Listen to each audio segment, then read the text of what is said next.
अध्याय 1 श्लोक 42 की कथा। कुरुक्षेत्र की रणभूमि में खड़ा अर्जुन अब केवल एक योद्धा नहीं रह गया था। वह एक ऐसा मनुष्य बन चुका था जिसके भीतर भविष्य की चिंता, समाज का डर और धर्म के पतन का भय गहराता जा रहा था।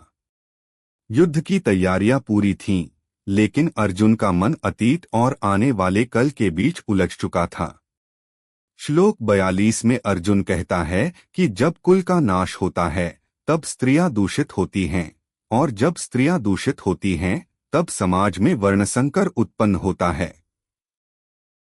अर्जुन को डर था कि यह युद्ध केवल शरीरों का नाश नहीं करेगा, बल्कि पूरे समाज की नैतिक नींव को हिला देगा। वह सोचने लगा, अगर इस युद्ध में हमारे कुल के बड़े बुजुर्ग, रक्षक और मार्गदर्शक मारे गए तो परिवारों की रक्षा कौन करेगा? स्त्रियां असुरक्षित होंगी, और जब समाज की मर्यादा टूटती है तो आने वाली पीढ़ियां दिशाहीन हो जाती हैं। अर्जुन की दृष्टि केवल वर्तमान युद्ध तक सीमित नहीं थी। वह भविष्य को देख रहा था, एक ऐसा भविष्य जहां परंपराएं टूट चुकी होंगी, धर्म का मार्ग धुंधला हो जाएगा और समाज में अराजकता फैल जाएगी। उसे भय था कि वर्णसंकर के कारण न तो सही संस्कार रहेंगे, न धर्म की शिक्षा, और न ही समाज को जोड़ने वाली मर्यादाएं।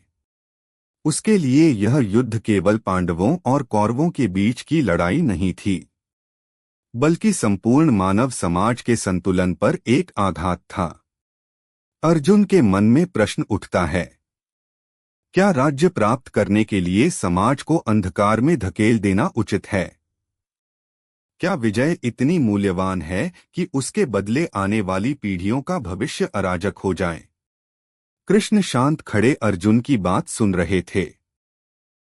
वे जानते थे कि अर्जुन का भय अज्ञान से नहीं, बल्कि गहरी सामाजिक समझ से जन्मा है।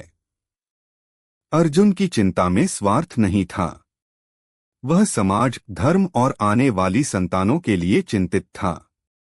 युद्धभूमि में खड़ा अर्जुन अब शस्त्र नहीं, संस्कारों की रक्षा की बात कर रहा था। वह चाहता था कि धर्म केवल युद्ध जीतने का नाम न बने, बल्कि समाज को सही दिशा देने का माध्यम बने।